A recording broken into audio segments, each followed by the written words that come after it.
So welcome to episode 112 of the Campus Comics Cast, the official podcast for Mighty Monster Comics, located in Murfreesboro, Illinois. My name is Scott Reed, and I am joined on this episode by Mike Atchison and Chad Schubert. Okay, so now we are going to leave it up to you to determine if Campus Comics is the variant or if Mighty Monster Comics is the variant. Or maybe they are both variants of some other shop that exists in some other timeline, but that is for you to decide. So, or I guess the one, not the one above all. What did he refer to himself in the episode? The one that remains. One that remains. There you go. Thank you. So I'm glad somebody was paying attention. So, but before we get to Loki and before we get to Immortal Hulk, Volume 7, which we plan on talking about on this episode, we got a few little news items that we want to at least touch on. We will try not to, go into too terribly much detail on them, but they are worth at least mentioning. Now, the first thing is, this is more of a housekeeping type of thing, but Facebook is now adding podcast feeds to the pages that identify themselves as podcasts. So what this is supposed to mean is that as we post podcasts, they will start automatically have announcements and messages posted that a new podcast is available. So if you are listening and want to get your podcast through Facebook, then be sure you're following the Campus Comics Cast page on Facebook, and then you should automatically get notified. Now, I figure I'll probably post an announcement before Facebook will take the time to sync and check the feed, but who knows? I guess it's just that way. If I forget one time, then maybe it'll pop up a little bit more quickly that way. So anyway, and then of course, I guess Shad, have you added for your I haven't podcast? done it for IFNZ podcast yet. No, I was curious about it, but I hadn't done all the details for it quite yet. It's super easy. You just have to have the link. Just have the link to your RSS feed. Oh, right on. You post it, and then they'll go check the RSS feed. They will email whoever is listed as the admin on the RSS feed, and then you just have to put in a verification code. So it's really simple. It took me like 2 minutes, if that. So yeah, you could probably do it in the amount of time that I've been talking about podcasts. All right. So our first news item, and this is kind of a little bit interesting, and Mike is the one who kind of discovered this. I hadn't even known about it or heard about it until Mike mentioned something about it. But apparently, a lot of comic creators are moving their, creative energies over to Substack. Now, I would define Substack as basically like a formal newsletter site. For me, the people who were using Substack prior to this were primarily journalists. And I first became aware of Substack when a journalist by the name of Glenn Greenwald moved over to Substack from The Guardian. I guess he left The Guardian newspaper and went over to Substack because I guess he just could make more money that way than what he was making for a traditional news outlet. And I'm familiar with Glenn Greenwald because he is the one of the journalists that was involved in getting the Edward Snowden NSA data leak out to the world. So that's how I am familiar with him. So I'd seen his face and heard him speak in several documentaries and on the topic. But we have, at a minimum, there may be more creators than this that are out there on Substack. But there's a Copper Bottle by Saladin Ahmed. I'm not familiar with him. In the telling of Molly Knox Ostertag, the Empire of the Tiny Onion, which is James Tynion, is how I'm going to start pronouncing his name because I'm sure it's a play off of Tiny Onion. So Tynion. Scott Snyder. You have a group of three with Jonathan Hickman, Al Ewing. Actually, there's four, though it's Three Worlds, Three Moons, but it's four individuals. Jonathan Hickman, along with Al Ewing, Tenny Howard, and Ram V, and then Scotty Young. So those are the six that I am aware of. So I guess the question is, do we think that this is where I don't know. I guess we'd have to say independent comics are going to start moving towards this type of a format. Do we see this as something that's going to stick around? Well, I mean, it's definitely way too early to tell with any certainty. I'd say that the allure of a big payout, their usual, or well, the only the MO that I understand is that they give out an upfront payment. Now, I think in James Tynan's case, it was like $500,000, with the only obligation that they expect him to put out some content on the newsletter side, but nothing more than that. The first year, it's Substack subscription rate, which is like $7 a month. 85% of it that first year goes to Substack, and 15% goes to creators. And then after that first year, it pretty much flips, and creators getting 90%, Substack getting 10. Plus, the creators see this as a vehicle to get sole ownership of their IP, anything they create through this. So that's the way I understand it. And I wasn't aware of some of the names that you named there. I just knew about Tynan, Hickman, Snyder, and Spencer. And Jeff Lemire has a page. I was actually checking out his personally because I like a lot of his stuff, and he's got a page called The Farm, is his like newsletter, I guess, and he's got an indie book that he's working on to publish through that, and then he's also doing like mini stories for Black Hammer through there as well. Yeah, it's interesting, and they don't really have a great interface. There's no app. There's no. The only way that you can get a hold of the information is going to the website, which is not really a great way to, I guess, launch this kind of initiative. Is you only have one way to get it in people's hands, and it's through a web browser, which is kind of not cool. Exactly. Yeah, I see things like Patreons out there that a lot of like independent artists and authors are using for the same kind of model. There's a monthly fee or an annual fee to get the newsletter, the update on how the artwork's happening, and then you get the digital version, you get first dibs on the printed version, whatever it is. There's all kinds of scenarios, but Patreon's got that. They've had Panel Syndicate around for years now, which does all digital, like creator owned things, and the money goes straight to those creators, like PayPal's even, and those are pretty big books that they've sold to Image and things like that now. So this kind of, it's not the first, I guess, of this, and it seems like the roughest one so far of how to get a hold of that info. Well, with some of the, like I said, but again, with some of the journalists, that I haven't subscribed to any of anything on Substack at all. So like, it's just, like, and then you go in, it's like, oh, well, let me look on this. So I clicked on the Hickman one. It's like, oh, well, here's a conversation with Grant Morrison. It's like, oh, because like they have this, it's like you're talking about the interface, right? It's either sign up or there's this option that says, hey, I want to, see it without signing up. So it's like I go in, it's like, oh, a conversation with Grant Morrison. It's a 45-minute little audio clip. Well, I guess I shouldn't say a little. So you click on that, and it's like, nope, episode is for paying subscribers only. So it's like, okay, so there's a whole lot of nothing there, but so they don't really give you much of a preview, of things. It's kind of hard to see, how much content. I'm looking at one of their posts, and there's like 39 likes and 77 comments, and I just don't see that being like a huge. It doesn't appear to be a huge number of people who are flocking to this site. Now, for some of the journalists, I mean, I have heard they're making 6 and sometimes 7 figures a year by going to Substack, where they were maybe making probably sub 6 figures at a site like The Guardian or New York Times. So there's even been the argument that some of these creators or journalists that are taking like those, what sounds like a huge payout up front to get onto the site, and you were talking about those numbers, the 85-15 and the 90-10, that they actually could have made more money if they hadn't taken the upfront payment from from Substack. and just let their subscriber base, be their payment. So, I mean, something like this is obviously going to be, those newsletters are going to have ads injected into them, because that's how Substack is almost certainly going to get their money, is, ads. I don't know of any other method for them to get it other than the payment, right? But, so I think it's interesting to see where this is going to go.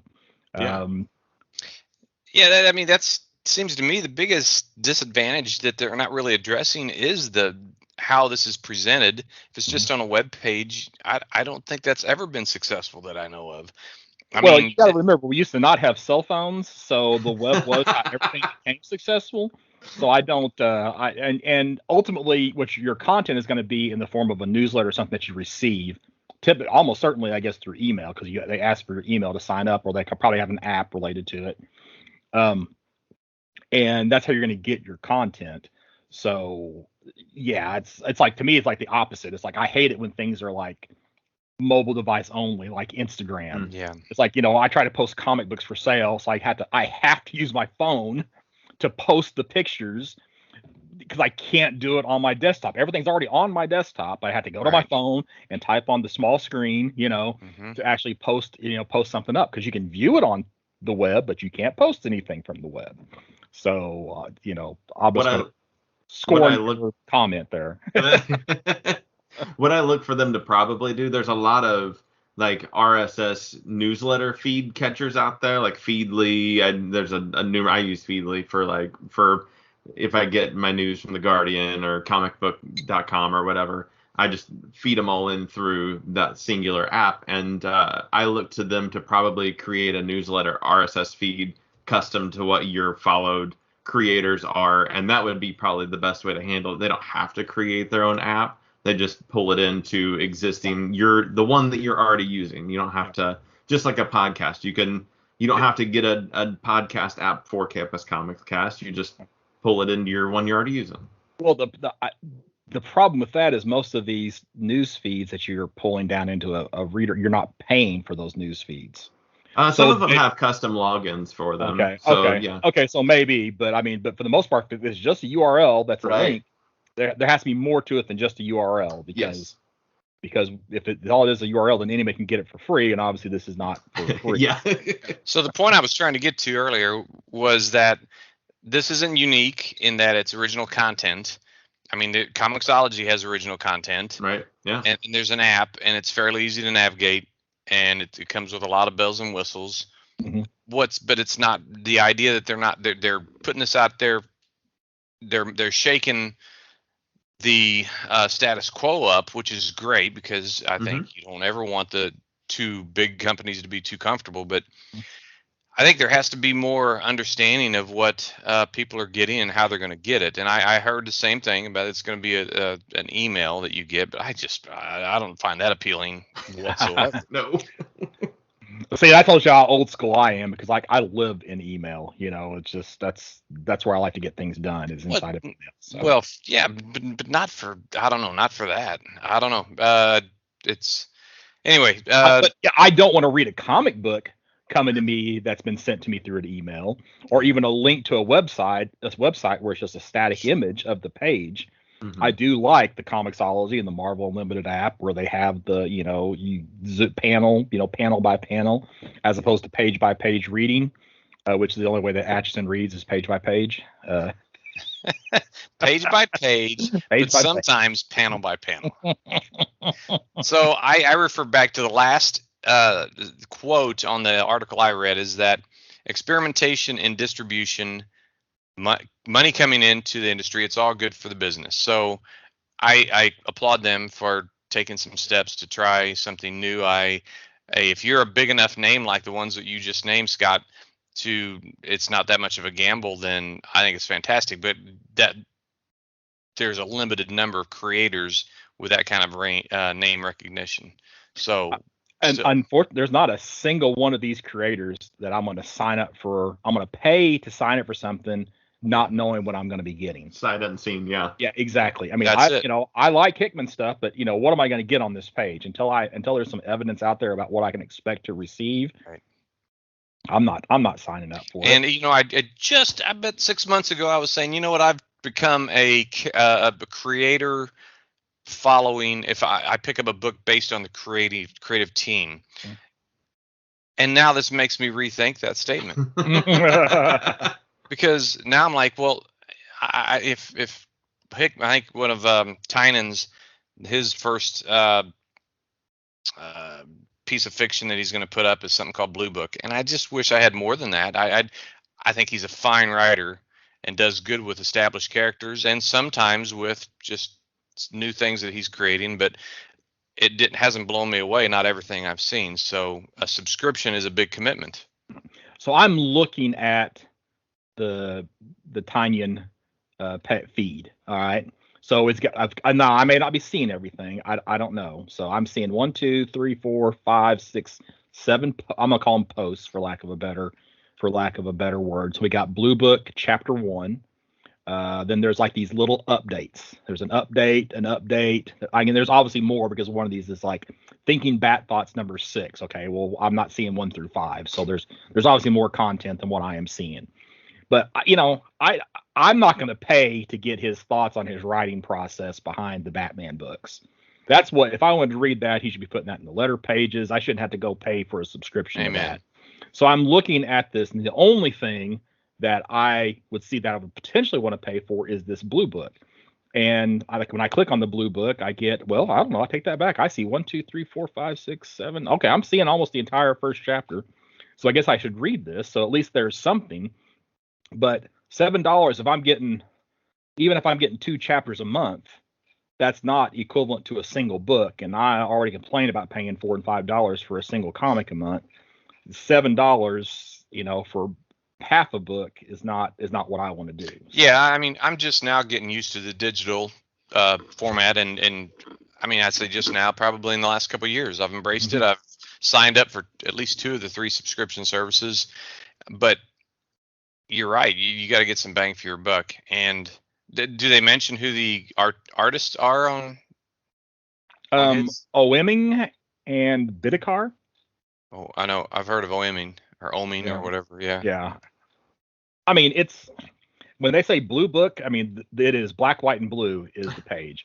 I mean, it's it's very stylized. It kind of is a vertical house style to me, as far as the art goes, which is, I mean, I like some of the vertical stuff, but Vertigo stuff, but it's not my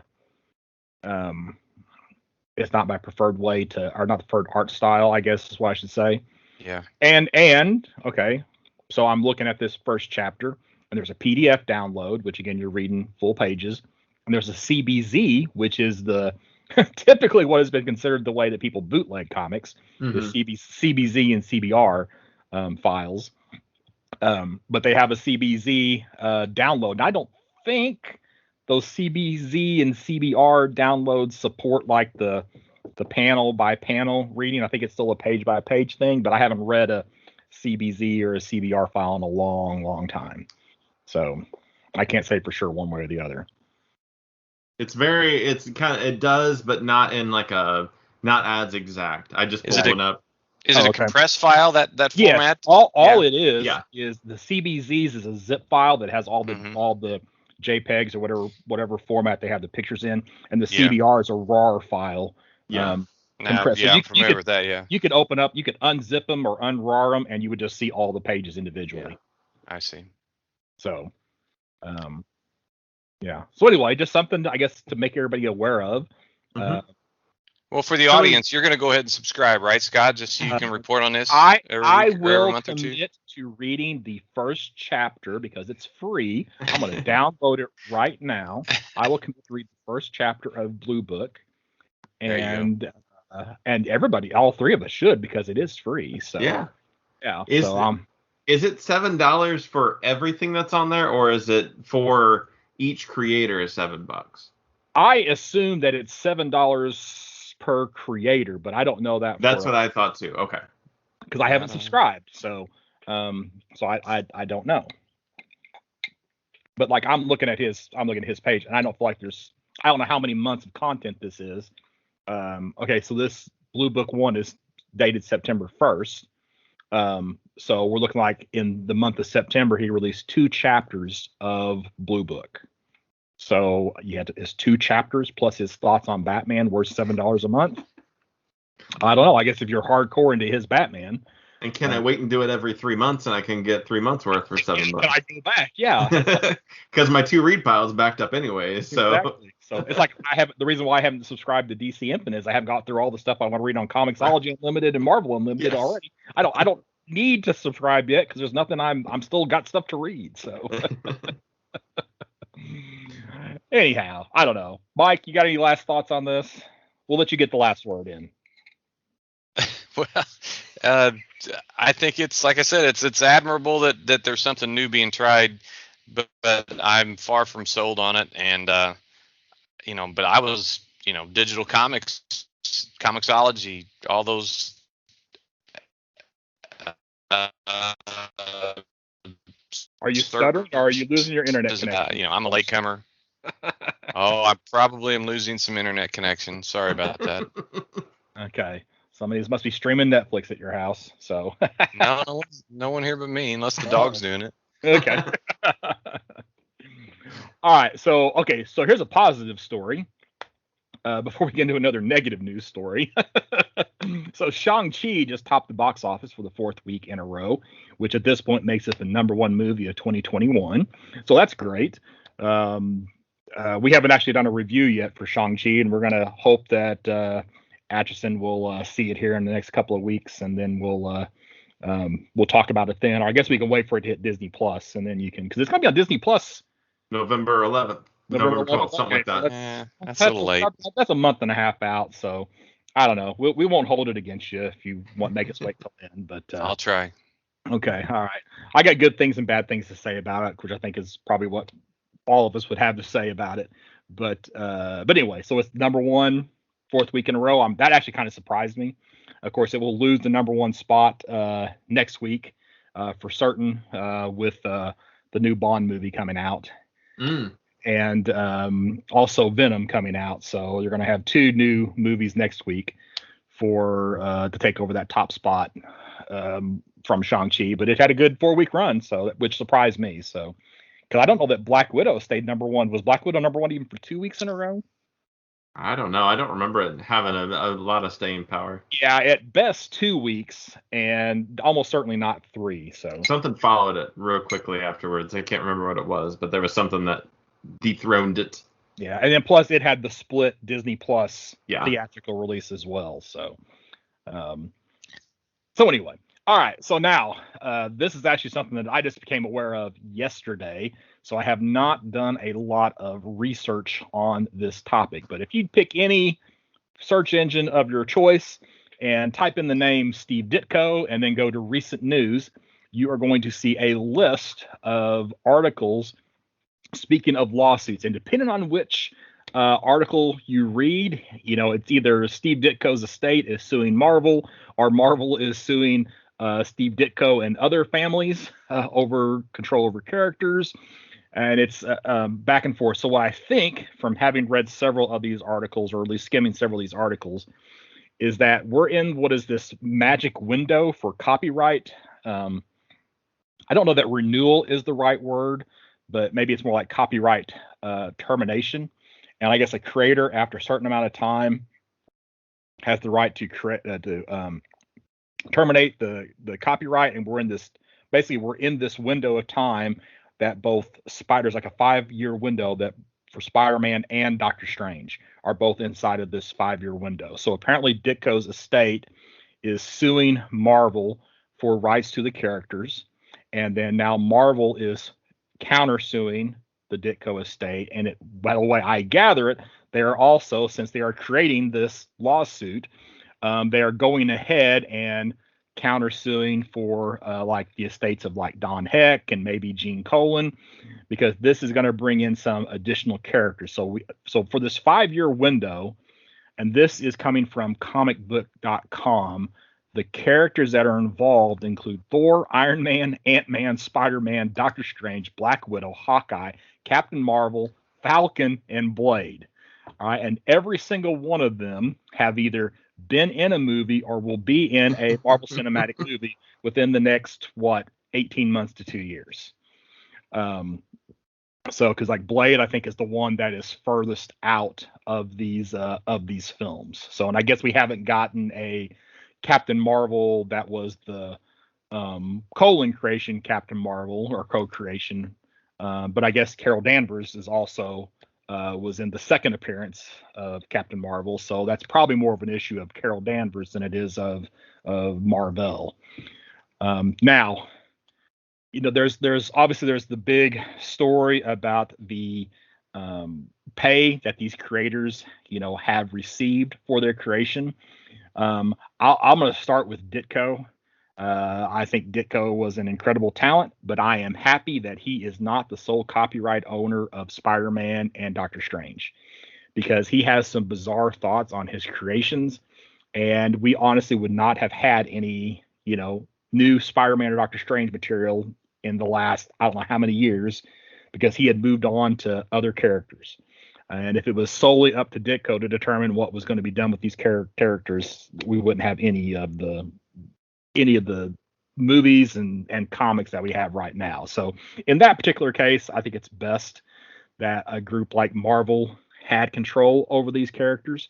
Of course, obviously, whenever a character hits big and we have movies that are making, if not hundreds of millions of dollars, billions of dollars, there needs to be something that's kind of a kickback to the creators, which I think is what all of us think would be like fair. Mm-hmm. So I don't know. Do you have any initial thoughts, either of you, on this particular topic? Well, what's the not worst case scenario? Because obviously worst case scenario is that the estates of these creators win, and then they take the rights away and say you can't do anything with these. Period. That's worst case scenario. But most likely scenario, if they were to win, would be, hey, I trust you guys to do anything. Here's the money we want for it. Yeah, so that would be the most likely. And what happened? This happened with the Kirby estate, if I'm reading this information correctly. So back in 2014. Okay. Yeah. Yeah, Kirby's case was about ready to be heard before the Supreme Court, and basically Marvel settled with the family before it went to court. Now, the thing that we don't know is how much money the Kirby estate got. What we do know is that moving forward, everything that Kirby was considered a co-creator on, he got creator, acknowledgement in the comics and on the big screen, right? Gotcha. So if that case is an example for these upcoming cases, then what we will probably see moving forward is that on every single issue of Spider-Man and in the Spider-Man movies, we'll see created by Stan Lee and Steve Ditko. And I don't know if Kirby gets any credit for the creation of Spider-Man or not, but typically we'll see Stan Lee and Steve Ditko. The same thing with Doctor Strange. Now, I'm pretty confident that the last Doctor Strange movie and the last Spider-Man movies credited Steve Ditko. I see. So I don't think there's going to be any big change on the film side. I guess the question becomes is how much money is Marvel willing to pay, and will the estates be willing to accept that amount of money? Because obviously their heirs have nothing to do with the creation of the character. Right. So it's just a money thing at this point, and it's about taking care of, I guess, now the lineage of the creators with this giant creation that the creator made, but then probably didn't see, obviously, anywhere close to the amount of money that they should have for creating that character. Right. I mean, they're not suing, DC Warner Brothers over, the Ditko estate is not suing DC Warner Brothers over The Question or Captain Atom or, there's no. Why is that? Yeah. Because the money's not there. So. Right. And I guess one of the arguments is that none of these properties would be there if it hadn't been for Marvel and DC. Yeah. So again, it's just kind of a, what's going to be fair for the creators. So who knows? I don't know. Any other thoughts on that topic? Mike, you got anything? No, I just was this lawsuit prompted by the Ditko family, or was it a preemptive lawsuit by Marvel, which... Okay, so my understanding is that it was the Ditko estate prompted the initial lawsuit because honestly, the biggest two characters, I know, well, I guess the biggest two characters aren't Spider-Man is probably the biggest character, and then Doctor Strange is in the top 5 of these characters that are listed. So Spider-Man is probably the biggest character. So the suit was prompted by the Ditko family, and then Marvel, realizing that not only were those two characters in this copyright expiration range, to just kind of go ahead and beat it to the punch, basically said, okay, we might as well go ahead and counter and list all these other characters that we are not letting the copyright expire on, or whatever the argument is that they are making. So, well, copyright law is complicated to say the least. So, yes. And more so whenever you have, I don't even have really an informed questions to ask. I just know that in my podcasting listening history, I've listened to an interview with Steve Ditko's nephew, who seemed to know a lot about the estate and was trying to, or about Ditko's past. Probably the most information anyone's heard about Ditko and his personal life in a long time. So I just wonder if he's the same guy that might be behind this, or you know. So it remains to be seen. Yeah. Oh, absolutely. So and like I said, ultimately to me, what I expect is happening is that Marvel's going to retain the rights to these characters.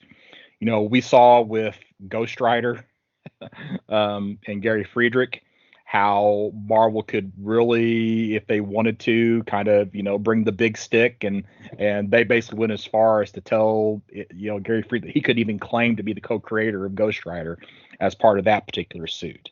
Now, I feel that Marvel has lightened up a little bit, and now it's kind of like they're saying, okay, these characters are, obviously making us some money, so we're going to give you something financial, let you be the co-creator. That doesn't hurt them, and it's something small that they can do, and they kind of look like a good guy.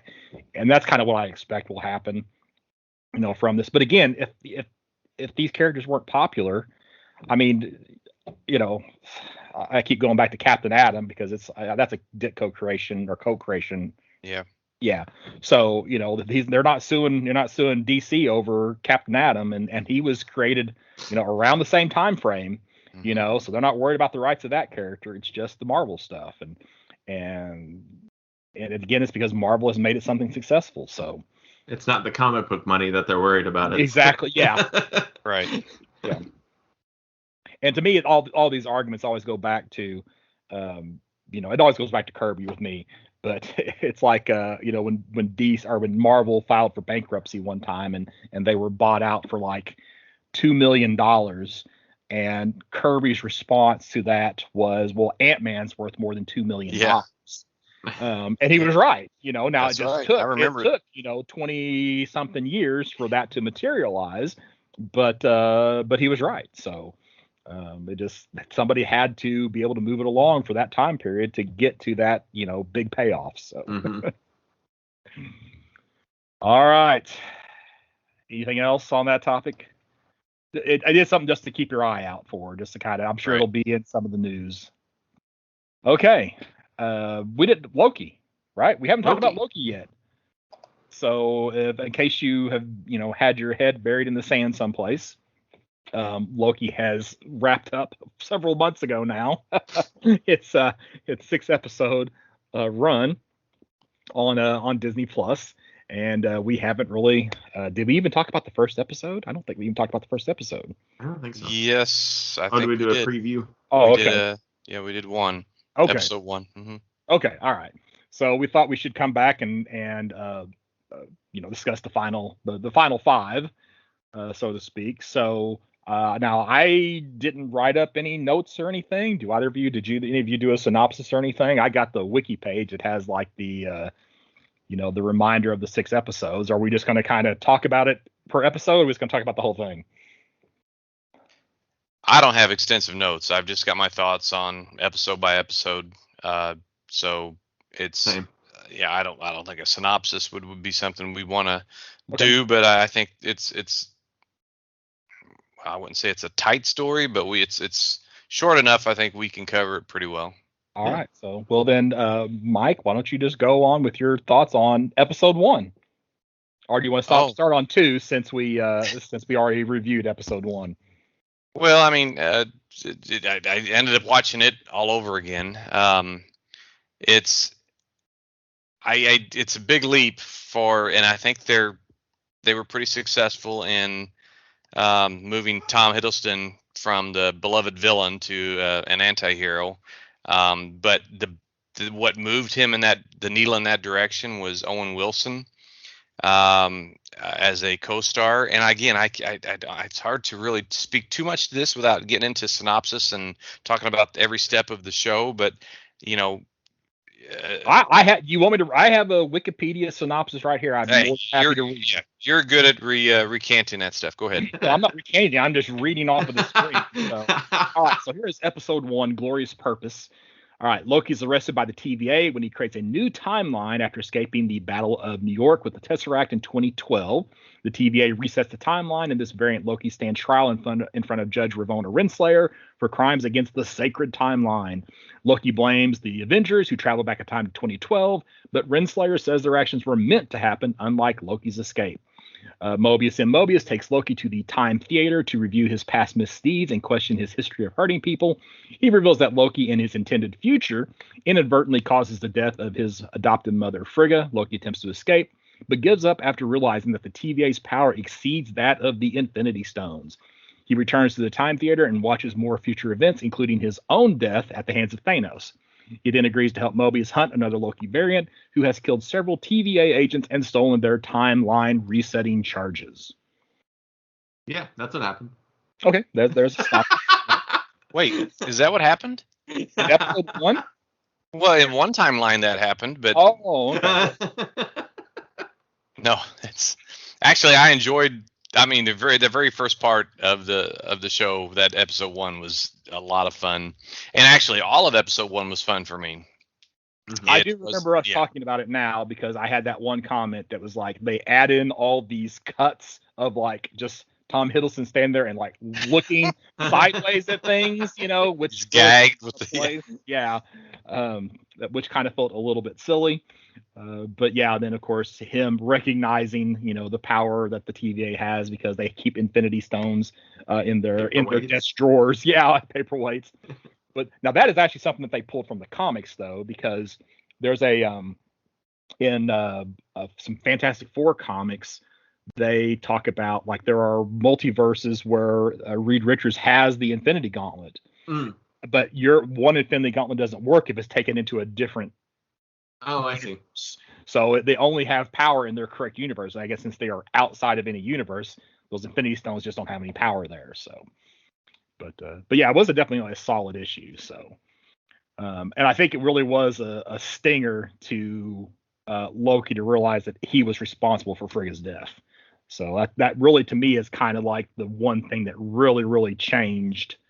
I think that's the one event that actually changes him.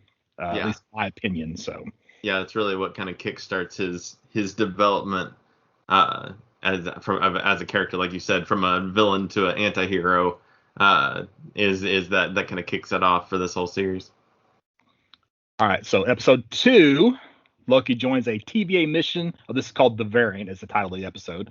Loki joins a TVA mission to the site of an attack by The Variant in 1985 Wisconsin, where he stalls and attempts to bargain his way into meeting the Timekeepers, who the TVA claims created them and the sacred timeline. Renslayer objects to Loki's involvement, but Mobius continues to give her another chance. Loki researches TVA files and theorizes that the variant is hiding near apocalyptic events where the actions do not affect the timeline. Loki and Mobius confirm this possibility by visiting Pompeii before deducing that the variant is hiding during a hurricane in 2050 Alabama. There they are ambushed by the variant, who enchants several locals and TVA agent Hunter B-15. The variant reveals herself to be a female version of Loki and rejects his offer to overthrow the Timekeepers together. She sends the stolen reset charges to various points along the sacred timeline, which activate and create numerous branch timelines that throw the TVA into disarray. She teleports away, and Loki follows her. This is probably my favorite episode, I think. I just kind of, as I was rewatching them this week, just the mystery that actually going in and solving the problem, figuring out like, oh, the variant is hiding in those apocalypses, all like it's such a full episode of things that happen from the very beginning where they're having the Renaissance Festival to all the way through into where you see the Loki variant, and it's just like there's so much in that. And I think I've watched that episode probably 3 or 4 times, but it's a good one. Yeah, I completely agree that that's probably the best episode. It's not the episode that's the most fun, but it is Right. the best episode, right? Mike, I think you said you had some notes on episode 2, or episode 2. I mean, it's just the problem with time travel plots is that they work best if you don't dwell on details, and you know, I think I had to tell myself that throughout this, and think less, enjoy more, and I did enjoy this episode. So that's all I have to say about that. I thought they did a pretty good job of like dealing with the branches, because that's the whole point of these devices that they throw out. It's like, oh, we just annihilated that branch, so it's gone. Yep. I kind of felt like they had a pretty good grasp on It was a good visual. I mean, they did well at visualizing that. So better than I've seen in the past. What did you trip on, Mike? I'm just curious because I don't always see the glaring issues in stories. Oh, you mean with episode 2? Yeah. Oh, it's just I think it wasn't until I don't remember if I had any one thing. It's just it's I think until they visualize the explanation of how it works, how you have every instant there is an opportunity for a timeline to be deviated from. And I find that to be, to me, I think the idea of a singular timeline is impossible. I don't care how big the organization is. So that's what I got caught in my whatever passes for an analytical mind that I have. Right. I'm like, quick story. I remember in 1985, I was playing football with a bunch of guys. I'd already signed up to go into the Air Force, and it was like delayed enlistment. I tore my ACL in my knee playing football, and I didn't meet my date to go into the Air Force.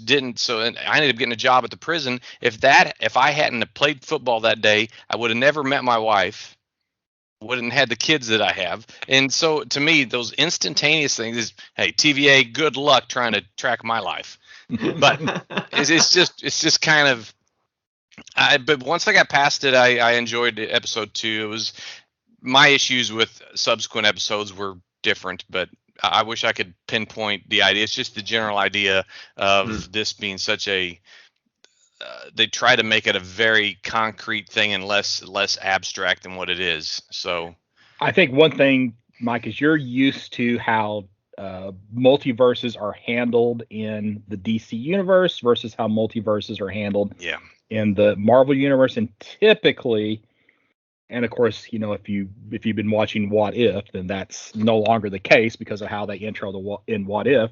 But you really only get these branches whenever somebody time travels in the Marvel universe, versus in DC, you have that idea where somebody, at this point, there's a decision that's made, and they could chose A or B, and they choose B instead of A, and that causes a branch. So you don't have those infinite, I guess, multiverses in Marvel traditionally, like what you have have had inside of DC. Right. That's a good point. And that's maybe that's what has me hung up, but because it's all of the different realities can coexist in DC. At least pre-crisis they did. So right, exactly. And although Mark Waid tried to introduce something similar to this with Hypertime in the late 90s, early 2000s, it didn't really last very long. But trying to have distinctive, what I liked about the multiple Earths is that characters could hop from Earth 1 to Earth S and visit the Shazam family, or they could go to Earth X and visit the Freedom Fighters, whatever. Whereas in timelines, you have to do a lot more. But it's worked for Marvel, and I think this was as good of an explanation as I could have gotten to understand what they're doing here. All right, so episode 3, Lamentus, which I'll go ahead and say was my least favorite episode. With the TVA distracted, the variants arrive at their headquarters and attempt to find the timekeepers, but is followed and confronted by Loki. They are attacked by Renslayer, and Loki uses a temp pad to teleport them both to 2077 Lamentus 1, a moon that is about to be crushed by a planet. The temp pad runs out of power and is magically hidden by Loki. The variant, who goes by Sylvie, agrees to work with Loki to charge it. They sneak aboard a train bound for the Ark, an evacuation spaceship that could recharge the temp pad, but Loki gets drunk and draws attention. This leads to a fight with guards who throw him off the train. Sylvie follows him, only to find the temp pad broken. The duo continues on foot, intending to commandeer the Ark so that they can escape from Lamentus 1. So they can escape before Lamentus 1 is destroyed. On the way, Sylvie reveals that the TVA's workers are actually variants of people from Earth. Loki and Sylvie fight their way through guards and crowds of people attempting to board the Ark, but meteors from the oncoming planet destroy it before they can board. So this episode, to me, had one of my big complaints with one of many of episode 2, Attack of the Clones of Star Wars, where you have these ultra powerful individuals in Star Wars who are sitting on these crafts, and just instead of being part of the action, they are saying, you guys go attack over here and fly us over here. And they're not doing anything. They're just standing around and pointing.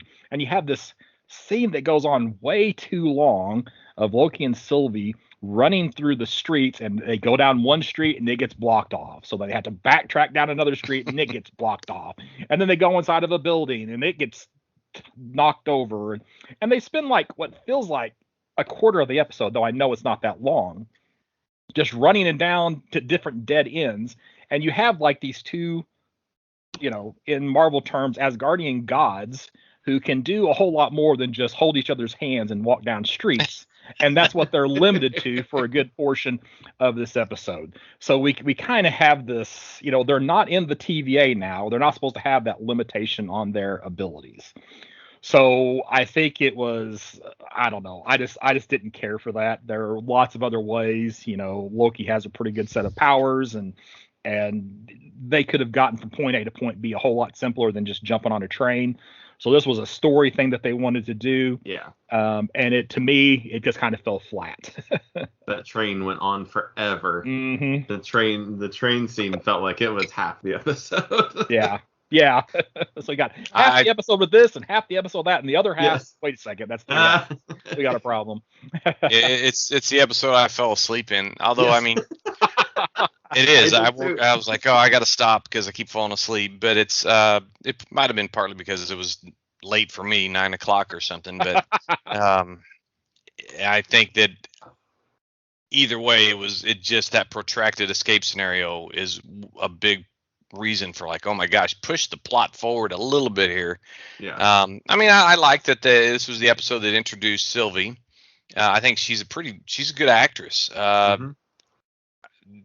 Despite the sort of weirdness of it being, there being the sparks of, romance between her and her alter ego or whatever, which I can completely see Loki being in love with himself. Exactly, and that's without any issue. But no matter how much you say I understand that, it doesn't make it any less weird. And it's just like, what? I mean, you're watching, and I mean, we're jumping ahead here to the next episode, but in this episode, I thought, okay, she's a good, variant, as they're called. Yeah, I liked it. It just don't know. I mean, I read a few articles about, oh my gosh, he's alluding to his bisexuality and gender fluidity and all this, and I'm like, I didn't pick up that. I just thought he's in love with himself. He's in, which whatever. It's either way, it's fine. But it's just the ultimate sign of narcissism. Yeah, going to those articles that you mentioned, that's people trying to make more out of this than what it actually is. Right. In my opinion, that's my opinion on it. He had one line that definitely was the I'd go with wherever I can find somebody that falls in love with me. It was like he said, I assume that you've had many love adventures or whatever with men and women, and she says you as well, and he says yes. And so there's They definitely directly say like that's okay. So I didn't pick up that. Yeah. All right. But I think he is someone, I guess you would say, is maybe pansexual. I'm not sure of all the terms, but Mm-hmm. whoever will pay attention to him is who he Sure. goes for. Right. I would say it that he's more of a manipulator. Whatever he can manipulate to get to his goal Sure. is what he's going to do, regardless of personal feelings. Right. So, all right. So, episode 4, the Nexus event. So, Sylvie tells Loki that she escaped from the TVA as a child. They form a romantic bond, which creates a unique branch timeline and alerts the TVA to find and arrest them before Lamentus 1 is destroyed. Mobius leaves Loki in a time loop, which is a great scene, of a bad memory he has of Sif, while Sylvie unlocks B-15's memories to prove that B-15 is a variant. Renslayer tells Mobius that C-20, these names for some That's of horrible. are terrible. The hunters, the soldiers, yeah. Died from a mental breakdown, but Mobius finds a recording of Renslayer interrogating a mentally sound C-20 who insists that the TVA workers are all variants. Mobius frees Loki from the time loop, but Renslayer confronts them and has Mobius pruned. Renslayer takes Loki and Sylvie to the Timekeepers, who order Loki and Sylvie to be deleted. With B-15's help, Loki and Sylvie defeat Renslayer and the Timekeepers' guards. Sylvie beheads one of the Timekeepers, but discovers they are androids before a recovered Renslayer prunes Loki. Sylvie overpowers Renslayer and demands the truth. In a mid-credit scene, Loki awakens, surrounded by several other Loki variants. So, yeah, the best scene of this is just where Loki is in that time loop, and we get to see Sif, who we had not seen Jamie Alexander in a long time. So I was really happy to see her come back. So we at least have one other Asgardian out there that we know that's still alive. Well, I assume that, she'll be available for subsequent movies anyway. And just, the constant Loki saying something and her just beating the crap out of it. It's just a great scene. It is. I have a lot to say about that. Go. Well, first of all, I want to say I would, at this point, I was like, okay, now that I've seen Sylvie as a kid being captured and then evading the TVA, I'd like to see, they could have filled out the last episode that was sort of thin with some of that, but I'm interested in her backstory because, okay, so she's a kid. She looked like she was 8, and she was able to she figured out to go to apocalyptic events to hide, but there's really it's a big stretch to really figure that, okay, she just could do that without someone teaching her. So I can see a whole story on her being mentored by another variant, another Loki variant, maybe. Could be, one of those other ones we see later. And I think that's intriguing. And like you said, Scott, I love that loop with the Lady Sif. But one thing I noticed is that, when you talk about these little loops, they're supposed to be unchangeable, but he was able to, with a little, I'm sorry. That last time around, she didn't kick him in the cojones and punch him in the face. And then plus it reminded me of that, there was a Greek myth about this king that cheated death, and as punishment, Zeus made him push up a boulder up a hill and then get to the top and it roll back down. So I'm thinking that scene made me, it's just the idea of being stuck doing the same and knowing what's coming.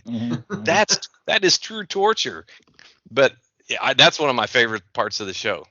Okay, now going back to the Sylvie as a child. All right, don't forget that, we have a Loki variant who is a kid Loki.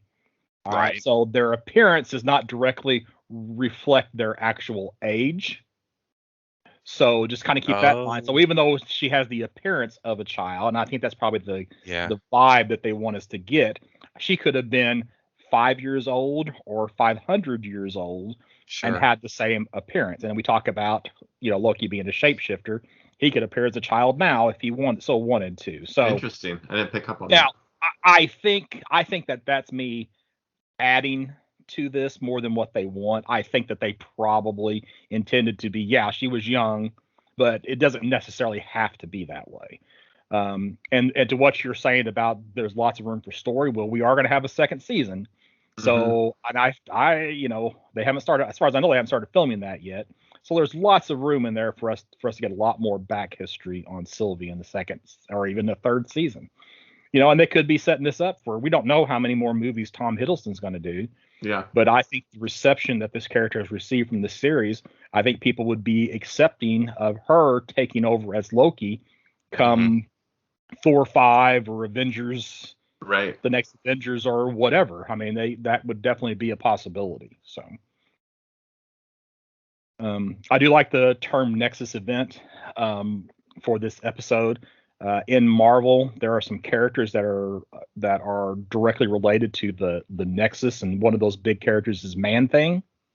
So that, even talking about the Nexus and a Nexus of reality is giving a lot of people, the thought like, hey, are we going to get Man-Thing at some point in one of these subsequent, Loki series? So because he's a guardian of the Nexus. So and then of course the scene at the end, which is, I guess an homage to the scene of Avengers where he wakes up and he's surrounded by the Avengers. This time, instead of waking up being surrounded by the Avengers, he's surrounded by other Lokis, which everybody got a big kick out of. So, all right. So episode 5, which is a great title, Journey into Mystery. Renslayer tells Sylvie that when Loki was pruned, he was sent to the void at the end of time, from which nothing has ever returned. They deduce that the TVA's true creator is hiding beyond the void. TVA mascot Miss Minutes, who we really haven't talked about, stalls for time until TVA troopers surround Sylvie, who prunes herself and soon meets Mobius in the void. After interrogating B-15, Renslayer plans to reach the TVA's true creator. Meanwhile, the other Loki variants tell Loki that a massive cloud-like creature called Elioth destroys everything in the void. After encountering a second Loki group that evolves into infighting, Classic Loki helps Loki, Alligator Loki, and Kid Loki escape. They come across Mobius and Sylvie, and Mobius returns to the TVA using the TemPad that Sylvie brought with her. Sylvie attempts to enchant Elioth while Loki distracts it, but they fail until Classic Loki sacrifices himself, creating an illusion of Asgard to draw Elioth's attention. Loki and Sylvie successfully enchant Elioth together, and the creature shows them the way to a citadel beyond the void. So this episode was worth it just for the classic Loki costume. Yeah. And I can't remember the actor who played classic Loki, but he's been in like Star Wars and lots of other stuff. And I just don't want to lose my place on the page to go look up his name. That's Richard E. Grant. There you go. Thank you. But he was great as, the older, quote unquote, Loki. Yes. And then you have like the kid Loki, who he's the leader because he's like the only one of them that ever actually killed Thor. Yes. And then I think this was the episode 2 where we have like the panning scene where you see the frog Thor in a bottle underneath trying to get to his hammer. And there's all kinds, like I think this also had the Thanos copter from like a episode of Spidey's Super Stories. And the head of the Living Tribunal, I think there's a statue of that head in there. So it was Easter egg filled. So this was the fun episode of the series. So what are your guys' thoughts on it? Go ahead, Chad. Okay. It was I thought it was very, very cool. Very, like you said, very fun episode. I enjoyed. I wish we would have gotten maybe another episode where we had a bunch of variants like that at once. And I thought that it was, because even I remember in the previews, you kind of got the sense that you were going to run into a lot of Lokis. You had like the president or the vote for Loki guy at one point in time, and you kind of were like, oh, but they really just kind of saved it all for this pack of punch. And it's hard to believe each time I've watched the season that there's only one more episode after this, because you feel like it's starting to get started. Okay, here's all the action, here's the funny, here's kind of what I was hoping the Loki show might be the entire time, was this is like kind of goofy kind of action in the midst of everything, and we're almost at the very end of the show. I remember having a similar feeling, not realizing that they had already decided that there was going to be a season 2, Oh, yeah. So, right, exactly. So I guess if you had known going in that season 2 was guaranteed, you could kind of see, well, okay, they're setting up for a big cliffhanger But yeah, I didn't realize that at the time. So I'm like you. I was like, man, they got a lot of stuff to cover a short amount of time. So, Mike, what about you?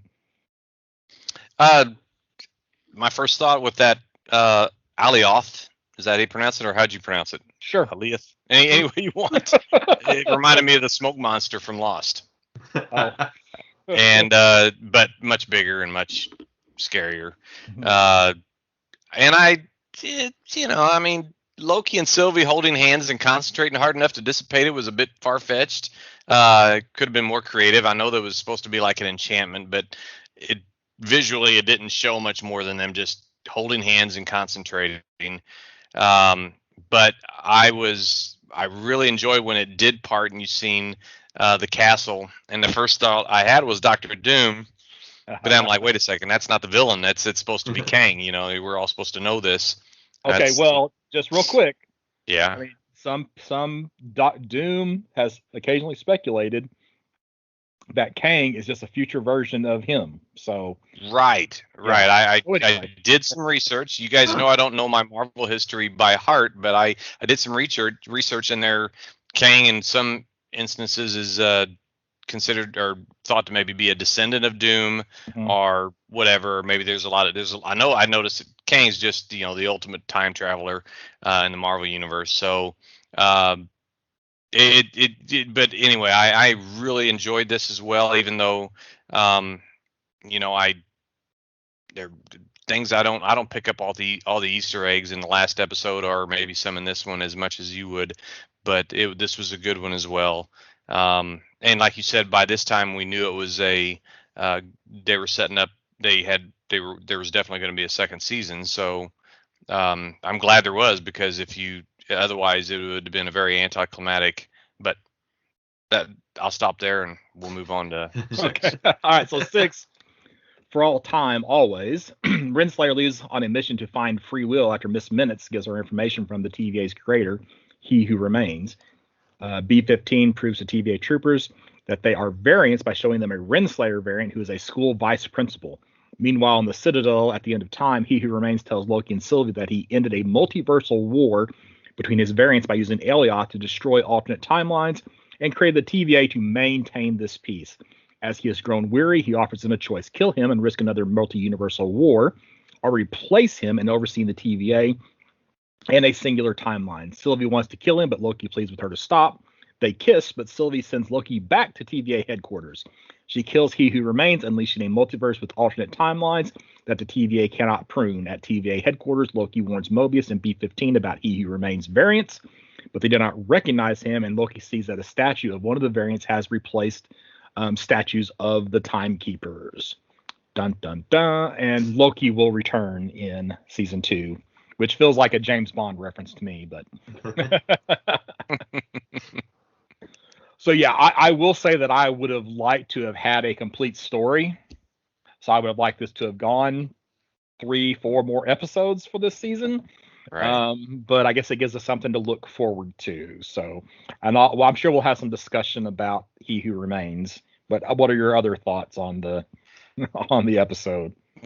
I thought the alternative title for this episode, alternative to for all time always, could have been the most awkward kiss in the MCU. Because I think I felt the reverberations throughout the comic movie watching or TV watching universe. I've really gone, whoa, so it's like when you rewatch Empire Strikes Back and Leia kisses Luke. Yes. Yeah. Oh, no. Yeah. I think even better than Loki and Sylvie, I think Loki and Mobius were a great pair. I thought the chemistry was real, and it was well done. I don't believe for a minute Loki's transformed, from the trickster to an anti-hero. I think his interests are always going to be his own completely, including, when you think about it, if he doesn't fix all this, his neck gets snapped by Thanos. Mm-hmm. So he has some self-preservation. Right, exactly. And the what was that guy's name?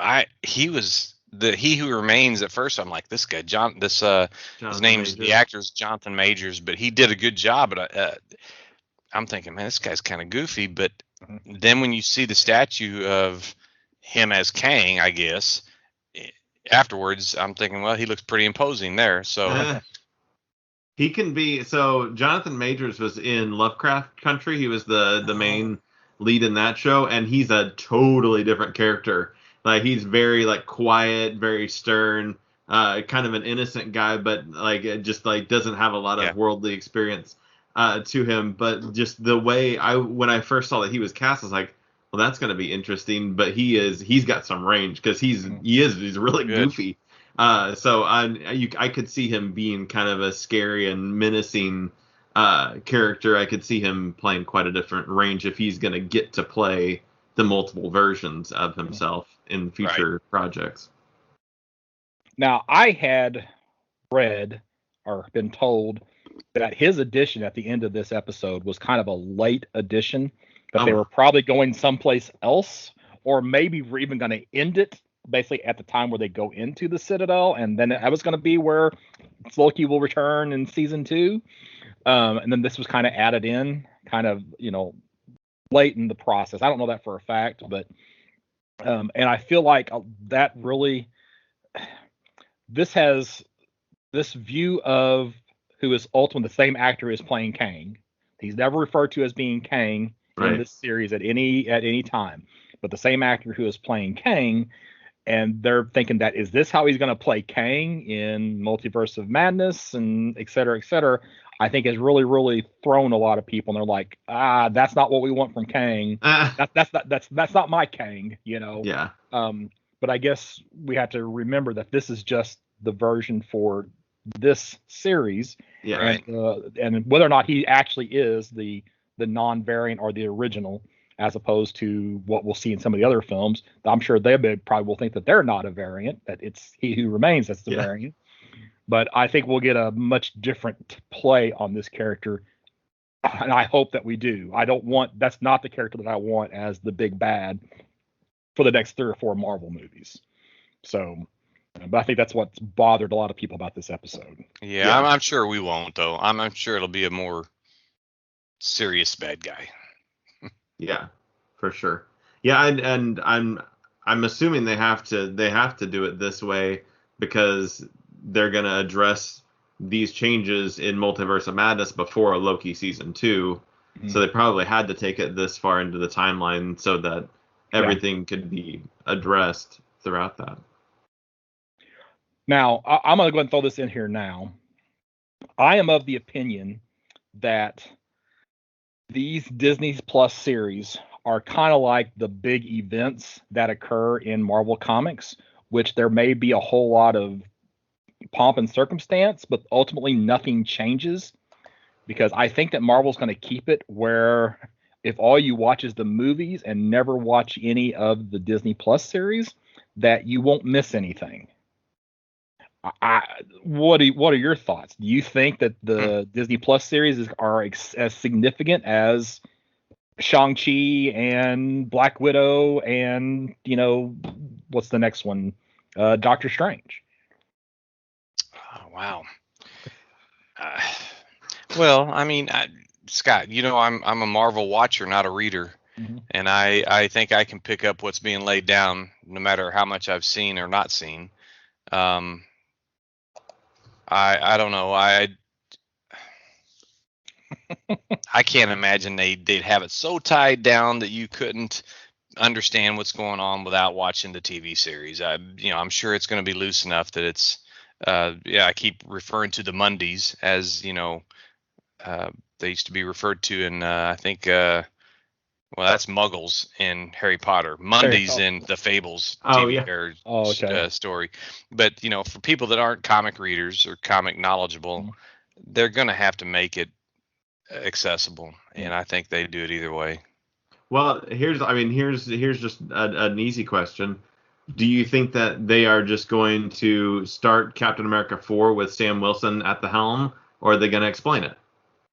Because that's the biggest change we've seen so far that's been in a Disney Plus. Are they going to just start it going, we assume that he is now Captain America. or are they going to explain at least part of what we learned in that show? The only thing, as far as I'm concerned, at the end of Endgame, he was Captain America because Steve Rogers handed him the shield. Oh, dang, you're right. Good The point. only so the only thing that really changed is in the Falcon and Winter Soldier series is he convinced himself that he should be Captain America, and he got a costume. And how much? And you don't need any explanation. You don't need any explanation Yeah, for that. Captain Dang, you're right. He's got his costume and he's got the shield. So and the character himself, Sam Wilson's been around for a while. I mean, so on the MC universe, I mean, it's not like they've. So here's a better example, though. Okay, so do we feel like so much changed with the Scarlet Witch that whenever she shows up in Multiverse of Madness, are they going to have to talk about everything that went on with her and Vision, or is it just going to be that because of the death of Vision, she went a little crazy? Yeah, you can probably easily explain that with one line. You can be like, "Oh, Wanda's been away for a while." Yeah. And this is how she is now. Like, depending on her relationship with the rest of the world or the Avengers, you could, one line could easily explain that. Good point. Yeah. So I say so my argument is that these TV series, while they're going to be interesting, and we're not going to have the big CGI battle at the end of every single one of them, like what we are having with all the movies now, unfortunately. Mm-hmm. So they're going to be great stories, but not change anything. So right. I hope I'm wrong, but I don't know. You've built a good case. Well, if Marvel needs someone to give some exposition to explain things that have occurred in the past, all they have to do is get a hold of Roy Thomas. He's an expert of retcons and explaining continuity. And I'm only half kidding about that. Yeah, I've read a lot of comics. He's had some credits, I think, in some of the Marvel films. So yeah. So I guess maybe like your new characters, like your Kate Bishop, like how are they going to explain Kate Bishop showing up? Is she going to show up in a major movie? Oh yeah, that's a good point. What if she doesn't? Now I think we've got Kamala Khan is supposed to show up in the next Captain Marvel movie, and she's going to have her own Disney series. Yeah. But all you need to know about that character, if they stay true to the comics, is that she idolizes Carol Danvers. Yeah, I mean, that's all you got to know. Yeah. So, that's just always been and it's been the complaint against Marvel event books like Age of Ultron and Siege and Civil War, and they really didn't change anything. Yeah.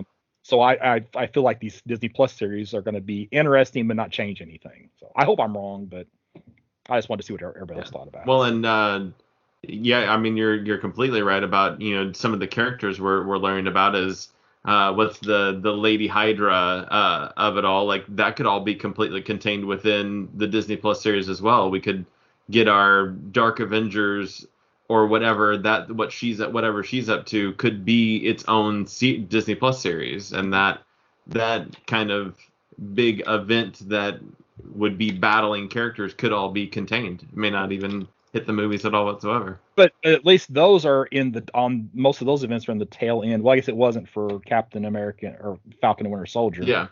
But I mean, those are just like post-credit scenes. So we get a couple of those in the films. We know she's building a team, and then we also see in the movie what character she added in from the TV series. Good point. So absolutely. I don't know. You got points, Scott. You got points. All right, I got some points. Well, do we want to grade Loki? I don't know. Who wants to grade Loki first? I want to go back in time and create a variant. Okay. I wish I knew, especially if, by category as far as these shows, what I've graded previous. Yeah, no kidding. Because everything's relative. This is it's lower than WandaVision. Okay.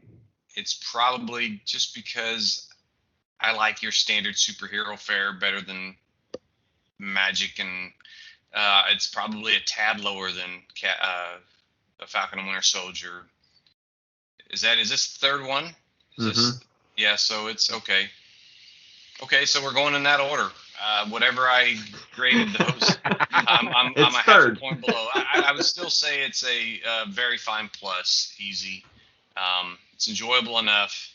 It's Hiddleston's a good actor. I mean, come on. I've forced myself to watch some doggone CW shows, and although Superman and Lois that's something we need to talk about sometime. But anyway, Okay. it's different than the rest of the CW affair.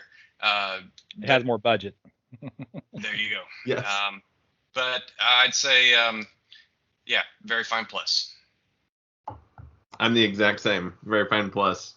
I think I would rate it the same. It's third in line with the shows, with WandaVision being first, Falcon Winter Soldier being second. And yeah, I agree completely. Okay, well, I'm going to go very fine, and again, anything very fine or better is something that I'm glad I watched, and I would definitely watch it again. So anything 8.0 or higher is really, really solid. I'm up in the air about where I rank them, and because so much of Falcon and Winter Soldier was just like standard fights and stuff, and it's just like after 6 episodes of that, it kind of like got a little boring to me, which pains me to say because that's the legacy for Captain America, right? So that's where I want it to go. But so I don't know. I'm not going to rank them right now, but it's still very fine. So it's definitely worth watching and worth watching repeated multiple times. So. Yeah. All right. Well, we're going to try to blow through Immortal Hulk here. Yeah. All right. So. I got the synopsis if nobody else has anything. Now somebody else wants to do theirs, that's fine. And I feel like these I feel like these 2 volumes, like 6 and 7, were all right. Al Ewing decided that the Hulk is going to become basically a targeted missile, and we're going to just target Roxxon. So these 2 volumes, 6 and 7, were what is the effect whenever the Hulk targets somebody and that target then responds. I think that's why we have these two volumes. So, and it is 31 through 35, right? I am Yes. I do have the right. Okay, make sure I got the right books because I keep forgetting to confirm that that I've got the right ones. So all right, so 31. I probably should read the Marvel Unlimited synopsis for this. So there's a new monster in town. He's cuddly, he's lovable, he's down with the kids, and he's available for your corporate retreat. Yes, there was another Hulk, once the one who made all those nasty threats to end the world, but who needs him? The living Hulk is here, and he's going to save us all or your money back. All right, so basically, issue 31 starts. We get a little bit of history about Dr. McGowan and how she basically used to work for the Kingpin, manufacturing mutant growth hormone, which was like the drug of choice in the Marvel universe for a while. And we see where the operation that she was part of gets busted up by Daredevil. So flash forward or back to Phoenix. The fight between the Savage Hulk and Xemnu is continuing. Now, basically, Xemnu has this power from previous ones where he can manipulate people's memories, and he can do that either through direct sight or through some type of screen. So anybody who's watching these events play out in Phoenix he can actually manipulate. However, the Savage Hulk, which has gotten released by Banner at some point during the fight, is not affected by Xemnu, and we have to assume that it's because he is so childlike in his mind that he doesn't have that impact that he has on everybody else. But this fight with Xemnu is causing Xemnu to lose his concentration, and that is what is causing the creatures to start attacking Phoenix again, all these little small ones. Gamma Flight rolls in, primarily in the form of the Absorbing Man, who are able to keep the Hulk from killing Xemnu. And before Hulk can kind of finish the job, he gets translocated back to Shadow Base by McGowan. A side effect of what Xemnu is doing is that whenever the Hulk talks about the Hulk, no one knows what a Hulk is. So he keeps throwing around the word the Hulk, and nobody's like, I don't understand what you're trying to say. I don't know what a Hulk is. They basically have forgotten. But then we go back to that first part of this issue in McGowan's recollection of her operation and arrest under the Kingpin, and now instead of Daredevil coming in and busting it up. It is now Zenmu that she remembers as being the one who brings that gang to bear. So, all right. So what did I miss? I'm sure Hulk is Hulk. Hulk is Hulk. Yes, Hulk is Hulk. Author of these 5 issues. I mean, they should have gotten paid by the word for the word Hulk. Mm-hmm. I think my favorite part is that just the random things that Zenmu is saying. Ewoks, bubblegum, and soda tastes great, and like it's just so random. Like you could tell, like obviously he's brainwashing people. Well, it's marketing, you know. Yeah, it's commercials. Yeah. But that's all while he's getting busted up and arms ripped off. He's just saying these random words. Right. I don't know. So anything else in 31? I don't. Not really. I don't feel like there's a whole lot of commentary on these. Yeah, these are. I mean, yeah, it runs through this. Yeah, I'm actually. I left my iPad in the other room. I'm gonna grab it here and be right back, just to kind of prompt me to, because I've read it twice, but still, it seems like it's all a blur now. Let me go get it, and I'll be right back. Okay, yeah, because like I know that as I've read these issues. I've read these issues multiple. I'm telling you to go, Mike. Go get your iPad. Time while you go get your iPad. So that's the hint. Go get your iPad.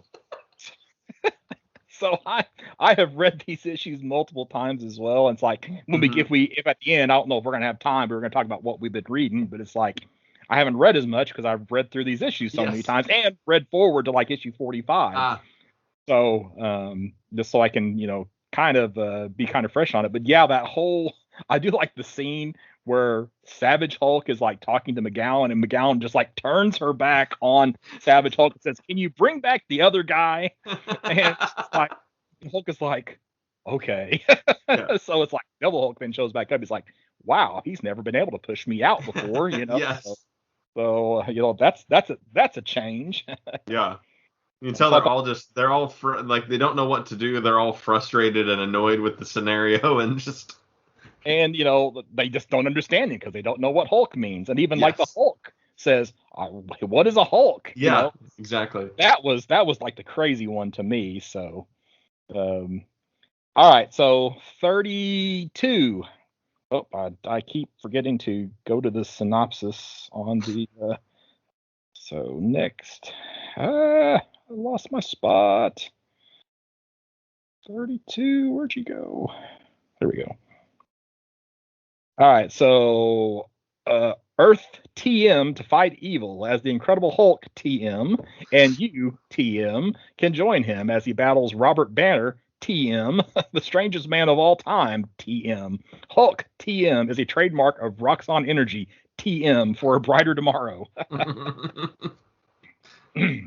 So Zenmu is replacing the memories of heroes and of childhood memories of everyone. So like they have this really interesting, like opening page with all these television sets, and like I'm looking through all these pictures, and there's like he's the leader of the Avengers, he's the leader of the X-Men, he's holding the ultimate nullifier against Galactus. He goes on David Letterman in place of the Avengers. So there's like all this stuff. So individuals are then being interviewed about their memories of Zenmu, and they're just replacing their other memories with this character. Now, one of the downsides of this whole Zenmu thing of the living Hulk is that, well, he gets very, very hungry. And that's even so it's like number FUD. It's like all you can think of whenever you hear him talking like this, and he has to like actually devour people. So that's kind of like a price that Roxxon is paying. So they are giving up, some of their top people through this process. Now, as Zenmu has injected himself as the hero, he has been replacing not Bruce Banner but Robert Banner as the bad guy. So basically, as the villain in a lot of their memories. So even Jackie McGee, which I think it's Jackie McGee, that's, when the lady that's there talking about Phoenix, I'm not 100% for sure if that's just somebody else who works at the paper, because I feel like it's been a few issues since we've seen Jackie McGee. So probably needed to have flipped back a few pages and or a few issues and double check. So it's either Jackie McGee or somebody else who works at the paper, because they're talking about the impact on the paper in Phoenix. She's having a hard time reconciling what she knew about the Hulk from before and what it is that she's saying now, and she kind of alludes to that in some of these interviews. So now even Banner is clearly not coping well because his memories are being affected. Mm-hmm. In fact, he even wonders why Rick is not calling him Robert, since Bruce is his middle name. So it's like, why are you not calling me Robert? And it was like, I don't know if it's this issue or the next issue, but Samson calls him Rob. Yeah. Or do you call him Bob? Actually calls him Bob. He calls him Bob, yeah. Bob instead of Bruce. So McGowan then finally realizes that her memories are being affected. So she finds a video of herself talking about when she was arrested by Daredevil, and in the video she clearly says Daredevil, but she's like, her memory remembers Zenmu. So, and she shows this to Samson, and Samson finally is starting to catch on that their memories are being impacted. So we jump back into Banner's mind, and we have that whole mirror thing where the Savage Hulk is trying to get out by busting through the mirror, and who makes, I guess, their first appearance in this series, but none other than the Green Scar, which is the World War Hulk version, which is one of the probably the strongest version of the Hulk. So he definitely looks like he has the biggest muscles. Yes, he definitely. Yeah, he's much bigger. And you answered my question. I didn't know that there was a different persona for the World War Hulk. Yes. So the main personas that we're dealing with, and actually what's nice is in one of the upcoming issues, Mm-hmm. they kind of give us this little rundown of the personas. So you've got Bruce Banner. Okay, then you have Joe Fixit. We're actually getting Joe Fixit in Bruce's body as opposed to Joe Fixit in the Gray Hulk style body. Then you have the Savage Hulk, which is the Hulk that we most associate with the Incredible Hulk, which is that more childlike. That's the big guy. Well, yeah, the big guy, right. Yeah. Then you have the Devil Hulk, all right, which is the more malicious version of the Hulk. And finally, we have the Green Scar. Now, we've not seen, they talked about this before, we haven't seen Professor Hulk, and we haven't seen, the Green Scar was the other one that they had mentioned that we hadn't seen before was the Green Scar. Yeah. Now, there are some other, like, personalities. There's, like, I saw, just did a search online for, like, variations of the Hulk, and there's like the Guilt Hulk and some others, some other versions we haven't seen, but I think these are the versions of the Hulk, and having read ahead a little bit, those are the versions that we're going to be dealing with moving forward. So I don't know. So anything else from, I like the title Hulk is Hulk. Yes. Yeah. The TVs are my favorite part of this, like the 3 times you see the TVs, the one with Zenmu pushing himself in all these things, and then the second one being showing Robert Banner and the Hulk being this villain, and then the third one just being like the tentacles around it, and just what they say, something about like, I'm in your mind or something like that. I'm in your head, yeah. I'm in your head, yeah. I can't not think of the end of or not the end of, but Watchmen, where the squid like appears in New York and causes, that's just, for whatever reason, that's what it reminds me of. Is that squid scene in Watchmen, because you got these arms, this all over the place. So even got one of the squid's arms is wrapped around that mouse and our rat in the lower right hand corner that's been in all the images. So yeah. And then I really he doesn't have a lot in this, but I like Rick's character's development and kind of being more into the fray of everything, and especially in the next coming episodes. And so I was really I'm interested to see where it's all going, because I was like, but I like Rick, and then to see where he ends up is interesting. Yeah. So we're poor Rick. I don't know. I don't know yet. I don't know what his actual fate is yet. Yeah. Anything for you, Mike, in 32? No. Okay. All right. Good enough. 33. Celebrating the 750 issues of the Incredible Hulk trademark. Something is wrong. Something has compromised the simulacrum. Exercise Hulk smashing action. TM. Banner is refusing to yield. Something is wrong. Plus, enter the thoughtful man. something is wrong, something is wrong, something is wrong. I'm not repeating myself, I'm reading the text. So so we've got Bruce, or rather Robert, is obviously still struggling with what is going on in his head. And you have this really kind of 2-page spread where it's like he imagined what would happen if he let go. And, you see him with Captain America's shield using it to cut Samson in half. And he's got half of his body's on the ground and half of it's in an arm. And he's got multiple arms. He's got Spider-Man dead in one hand. He's ripped Tony Stark apart in his armor and all kinds of gruesomeness. So several he imagines killing several individuals based on this one image. And Red Harpy is even dead in this image, which is pretty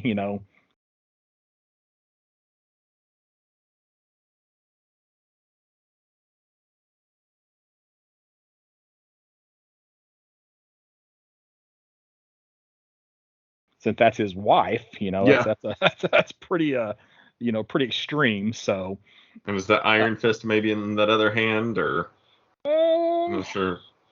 Oh, that's the other half of Samson. Oh, yeah, that's right.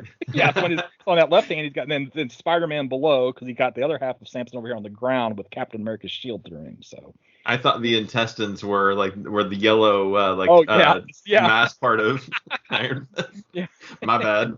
Well, I had to look at it for a little while to put the pieces together myself. So now Robert, he's dealing with this fact that his, something's wrong, clearly, but he still has his memories about the death of his father. And that actually goes back to Incredible Hulk issue 312. I had to look that up just to figure out where they talked about. And he actually, quote unquote, killed, though it's portrayed as an accident. That actually all occurred before he ever became the Hulk. So that we then get to see inside of Banner's mind, kind of the world that exists in his mind in this very, very bizarre landscape. I like there's this version of his father up in the sky that is made out of all the people that he hates. Now, I can make out a few of these people. So you have like Absorbing Man and Abomination. You have General Ross. You have the Punisher. You've got Juggernaut. You've got Wolverine. I think this is supposed to be Sandman at the very bottom, though I'm not 100% sure about that one. So there's all these characters that. So if you want to know somebody who the Hulk hates, this is a representation. So we know you really had to zoom in on that. Yeah. But I mean, you can see like Absorbing Man's ball and chain. Right. Abomination's pretty easy to make out to the right of Absorbing Man. Mm-hmm. Down, you got because of the stripes on the shirt. That's why I think it's Sandman. Then to the right of that, the guy in the military uniform is Ross. Directly above Ross, you see the skull in the front of the Punisher, and then you got Juggernaut's rounded, dome to the up and right of Punisher, and then up above his arms, you can see the guy with the claws sticking out of his hands. That's got to be Wolverine. So, and I'm sure with some of the poses that we could probably figure out who some of these others were if we really, really wanted to. But we see now that the Green Scar has basically caged the Devil Hulk. So the Devil Hulk is not actually able to come out and play right now. So this has happened from the previous issue where the Devil Hulk was out briefly. When Green Scar talks to Savage Hulk in their mind, at that point, then at some point, Savage Hulk cages the Devil Hulk. Now, surprisingly, Savage Hulk really doesn't want Devil Hulk to be caged because he says all the Hulks are Hulks and Hulks should be together and be Hulks and Hulk is Hulk, etc., etc., etc. So, however, when he tries to free Devil Hulk, this actually causes Banner to basically collapse in the real world. And this then allows the Savage Hulk to be released out into the real world in this very, very gruesome and bizarre transformation where he basically comes out of Banner's mouth. So back at the so now that Savage Hulk is present, he basically leads an attack on Roxxon, since he's the Hulk and that's what they're going to do. We go back to Roxxon, to the penthouse, and basically we find that Zenmu is there with Dario the Minotaur, And well, Zenmu gets hungry, and well, Dario is the only person there. So when Zenmu gets very, very hungry, he has to eat somebody, and there's only one person there for him to eat. So Rick Jones and the Savage Hulk make it to the penthouse. They find the remains of Dario, who apparently is still alive, because Rick carries on a conversation with him here in just a little bit. But when Zenmu attempts to take control of the Savage Hulk, the Green Scar actually gets released and dispatches Zenmu. We kind of come back where the Savage Hulk says, I don't really remember what happened. I kind of blacked out, but everything's better now. Rick is his friend, and he kind of leaves. And well, as Rick carries on that conversation with Dario, we basically learn that Rick Jones has been under the control of the leader now for, I'm going to assume, the entire series. So that's what I was wondering. I was like, did this happen recently, or that's what I was wondering what happened to Rick, and so maybe it's never been Rick at all. But yeah, I don't know. I mean, for sure. So we had that one issue with the weird little things in the future who send the fly back that the leader finds. So that almost certainly had to have been an event that took place, before some of these other events, because it feels like it's pretty early in the whole Green Door history. But I don't know if it's, maybe it's from the last time. Maybe the leader just took in the last time that Rick Jones died. There's that scene where he's laying in the tub and it takes him a long time to come back. I don't know if that's maybe where the leader injects himself, but he basically the leader has learned that he can manipulate those green doors and take control of other individuals. So. Right. Yeah. And I think that's what I was hoping for. And that maybe it's the next one is them actually showing when he comes through. But they don't quite give us all of that story. The thoughtful man. So I guess the leader is the thoughtful man. So do we think he's just taken over Rick Jones's? I mean, so all along this was the leader that we've been seeing when we've seen Rick Jones. That's what I don't know. I feel like, if it hasn't always been the leader, then there's really a good point where you can say that Rick changes behavior. So other than, it's almost like, to me, it's either they decided, Al Ewing decided later, we could have him, take over Rick Jones. Just left it ambiguous enough. Or that maybe that's how they had it planned the entire way. So I'm going to assume that he had a bigger plan and it wasn't just a last minute thing. So if he wasn't Rick Jones from the beginning, then they've hidden it very well. So okay. All right. Anything else on 33? So I guess there's a process once Zenmu would eat someone when he was hungry. Very hungry. And because he said once he ate them, he would repurpose them, their bodies, and kind of build them. That's what that was. Yeah, and that was where the army was. So I'm guessing that the bull dude, I forgot his name. Dario. Minotaur Dario. Yeah, Dario was maybe in the process of coming back together. Or maybe it looks like he was chewed up and then spit back out a little bit. Yeah, they showed some images of some of the people that Zenmu had processed earlier. They just look kind of like, like giant thumbs or whatever. They look a little bit more finished. Than Dario does. So I don't know. And I feel like this is a new addition to this character. I don't think this is something that happened, back in the 60s whenever this character was introduced. So. Gotcha. And I guess I'm assuming we probably won't find out any more about that process. No, I think we're done with Zenmu for a while. So no more the Living Hulk. So issue 34. So now I don't know if this was actually in the blurb. I must go ahead and read it. It says, note, the on sale date listed here is subject to change. Okay. So the thoughtful man is here, and his dreadful thoughts are vast and dark enough to swallow even the devil. Samuel Stearns walks through the green door and gain knowledge. Follow him through the journey of his life. from his rebirth to his final experiment. Follow the leader. Little play on words there.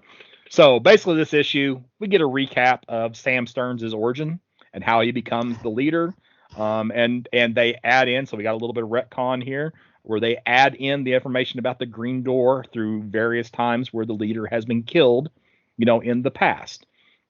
So, but here at the end, we kind of get this key takeaway. So at some point, and it's either through the entire story arc or at one of those times where Brian Banner died, that through the majority, if not all the story, the leader has actually been in control of Brian Banner and Rick Jones and has been manipulating the Green Doors.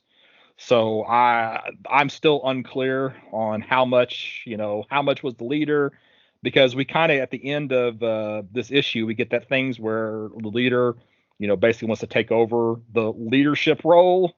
And I just don't know how far back that goes. So like I said, not a whole lot to say here, because it's mainly just, fixing the leader's origin to include a Green Door as part of his story. So yeah, who is the artist on this? Hold on a second, I'll tell you.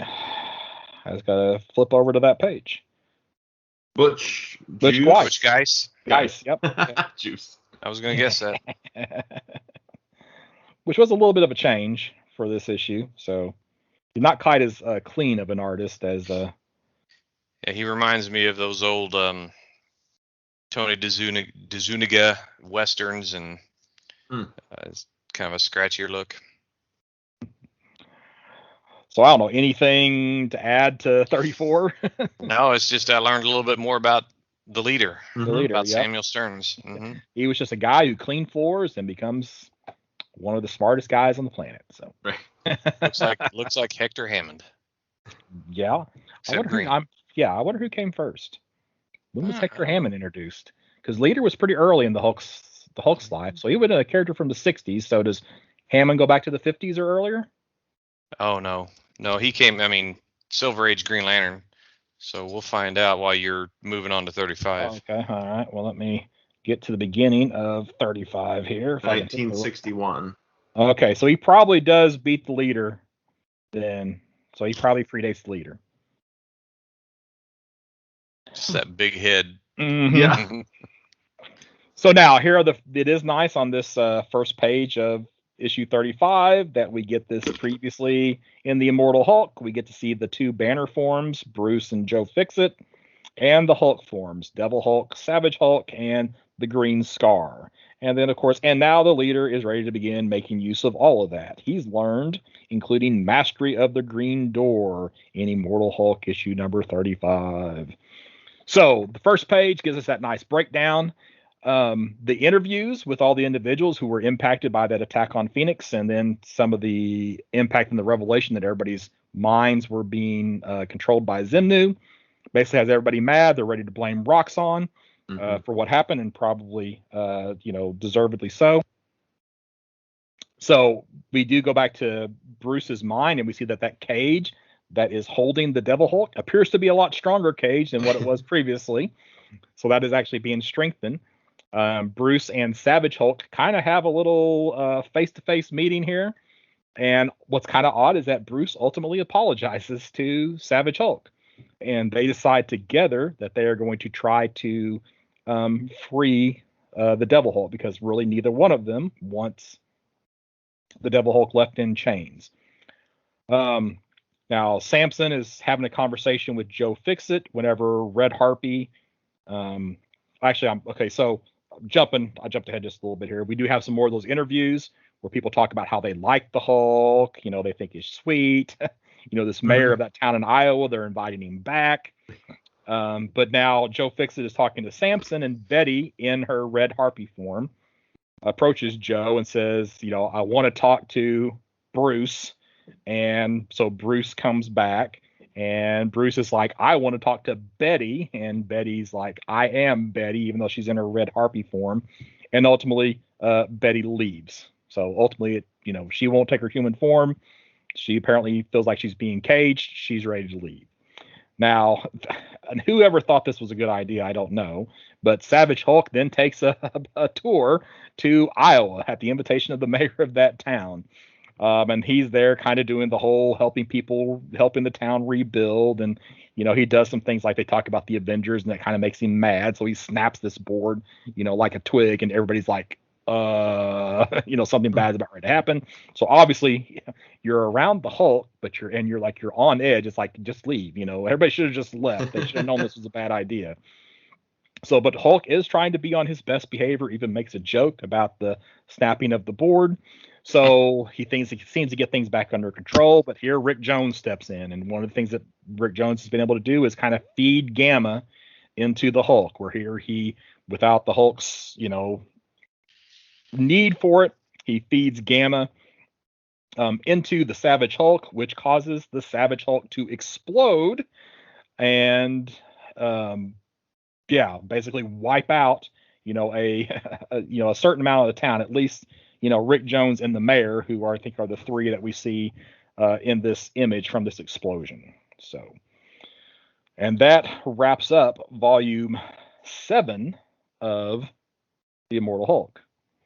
So kind of left us on a big cliffhanger on this volume. So Yeah, I really felt like they should have added like another couple of issues to the previous volume and put this stuff as the aftermath into the next volume. So, right. It feels like it definitely feels like a middle realm. Yeah, exactly. So it's almost like, this I guess is the middle of a 10-issue arc. So I guess if you read them in 10-issue arcs, and maybe it would be a little bit, better break point for, 10 issues might be a better break point on this. So I hope that we see a Rick Jones troublemaker of, the leader kind of undercover, like stirring the pot like this. I mean, obviously this is a little bit more than stirring the pot. We've now killed civilians. And I'm assuming we'll end up right back into our hell for this in the next issue or soon thereafter for a moment. But I kind of, and maybe then it will be discovered and pointed out that Rick Jones isn't Rick Jones when he's in his form down there, and that's where the trouble starts. But I kind of like the idea that would stir some trouble for a couple of issues without anybody knowing that he's actually the leader in it. But I don't know if we're going to get that. Yeah, it feels like at this point it's going to be pretty obvious. And I think, having read ahead a little bit, I think they noticed that he touched them before the Hulk kind of went crazy. So, I don't know. Mike, what are your last thoughts on this story arc? Well, I'm just thinking about it's this one was a little bit more disjointed for me. Maybe just because I don't have much on the history of Zenmu. Zemnu. He wasn't around a whole lot, I mean, it was a pre-Marvel character that they kind of brought in. He's a prototype Hulk, so they just brought him into the story. And I don't know. I just it didn't leave me as glowing and as happy as the previous volumes have. So it's but I think it's going. I mean, we're on volume 7 of 8. I probably got 10 volumes total. Yep. So it's all going to work out. But I miss my Joe Bennett pencils in these last couple episodes. Yeah, that also. I think that affected it. My opinion as well. I like when they go into different sections, or like when they go into a memory and it's different artists. But these full issues, it takes me out of it. I don't feel like I'm reading the same story as much. I don't want to call this volume like a filler volume. But it kind of has that role where it's like, okay, we said that we're going to turn the Hulk into a targeted missile. So we've got to have a story about the Hulk as a targeted missile. So this is so here we basically have the Hulk attacking Facebook, for lack of a better description of it. So this kind of gives you an idea of what Al Ewing's thoughts are on Facebook. And now it's like, okay, we told that story about what happens when the Hulk becomes a missile. Then that let us do a couple of little things to move our story forward. Now we're obviously into the last 15 issues. So now we're getting to the end game of the story. So we should, I think we'll start moving things along, at a little bit more rapid pace moving forward. So What did either of you read The Threshing Place, the kind of one shot that at the end of 34 it was recommended, at least on Marvel Unlimited, hey, don't miss a special Hulk one shot, Immortal Hulk The Threshing Place. I did not. Okay, I didn't know if that Did had you read it? I didn't have the time to read it yet, but I was gonna read it before we kicked into volume 8 to see kind of what it had. Well, I know it's collected in whatever we were doing previews a few weeks ago, and it was in there as like the collection of all the one shots and the King is Black or whatever things. It was part of that collection, which is maybe volume 10 of Immortal Hulk that they're calling it. I'm not sure. Okay, I'm putting it in my reading list, so I will probably read that this evening. So,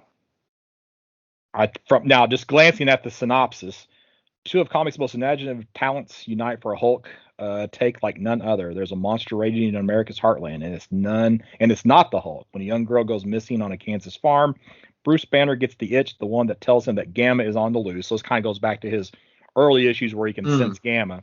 Yeah. But this town doesn't take kindly to strangers, especially the big green violent kind. Can the Hulk save a child before it's too late, or is he about to take the blame for another massacre? So from that, I don't feel like it's critical for Immortal Hulk, but I'm still going to read it. So yeah. So I've got it saved. All right. Well, we've been at this for close to 2 hours. I assume we want to hold off on talking about what we've been reading. Is that? Yeah, that's fine. I've got a list, and it can just be added to.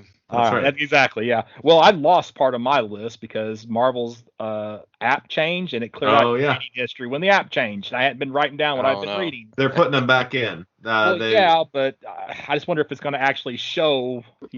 They said that it should show the first. The next update should show the first 500, and then the next update will show all of your history. Okay. Well, good. I've rebuilt part of it on paper, but I couldn't remember all of it. So. Right.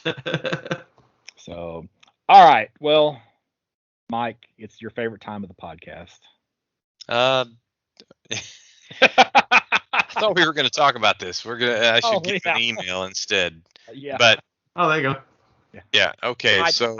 You can blame me. I haven't done what I'm supposed to do. I want to make sure. Yeah. We'll wait to do that. I plan on I've got an email account set up, so we'll wait though until we get it all lined out. My Twitter handle is Mike Atchison 5. All right, Shad. You can find me on Twitter, Instagram, Facebook at Shad Schubert. That's SHAAD SCHUBERT. And I'm Scott Reed. You can find me at burgcomics.com, BURG Comics, and that has links to all of my Facebook and social media presence and eBay store and all of that fun stuff. So, all right. Well, thank you for listening, and we will be back with you soon.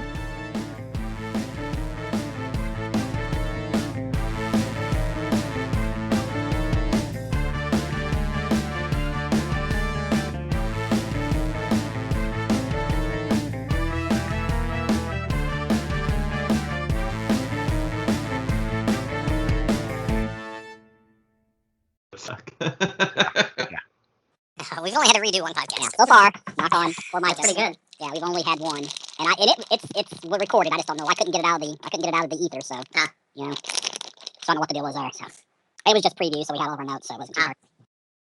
And it was just Mike and I, so yeah, it was in that time between Dan and you, Shad. There was 2 or 3 episodes we did, yeah.